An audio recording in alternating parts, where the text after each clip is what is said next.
Jesus no Lar. De Chico Xavier, pelo espírito Neio Lúcio. Capítulo 26. O valor do serviço. Filipe, velho pescador de Cafarnaum, elevado com as explanações de Jesus sobre um texto de Isaías, passou a comentar a diferença entre os justos e injustos, de maneira a destacar o valor da santidade na terra. O mestre ouviu calmamente, e, talvez para prevenir os excessos de opinião, narrou, com bondade. Certo fariseu, de vida irrepreensível, atingiu posição de imenso respeito público. Passava dias inteiros no templo, entre orações e jejuns incessantes. Conhecia a lei como ninguém. Desde Moisés aos últimos profetas, decorara os mais importantes textos da revelação. Se passava nas ruas, era tão grande a estima de que se fizera credor, que as próprias crianças se curvavam, reverentes. Consagrara-se ao Santo dos Santos e fazia a vida perfeita entre os pecadores da época. Alimentava-se frugalmente, vestia túnica sem mancha e abstinha-se de falar com toda pessoa considerada impura.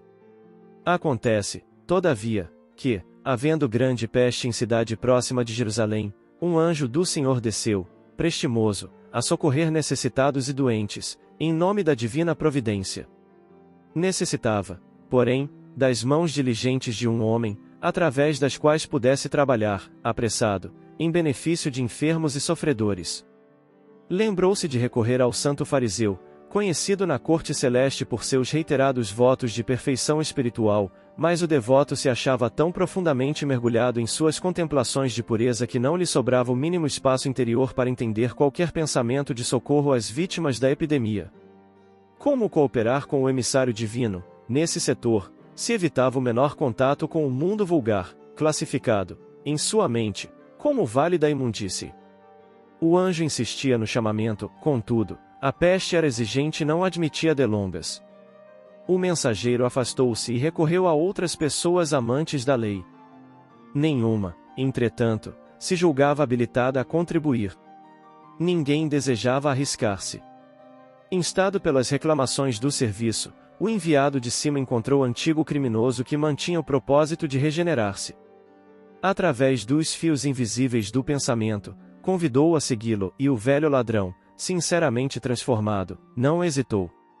Obedeceu ao doce constrangimento e votou-se sem demora, com a espontaneidade da cooperação robusta e legítima, ao ministério do socorro e da salvação.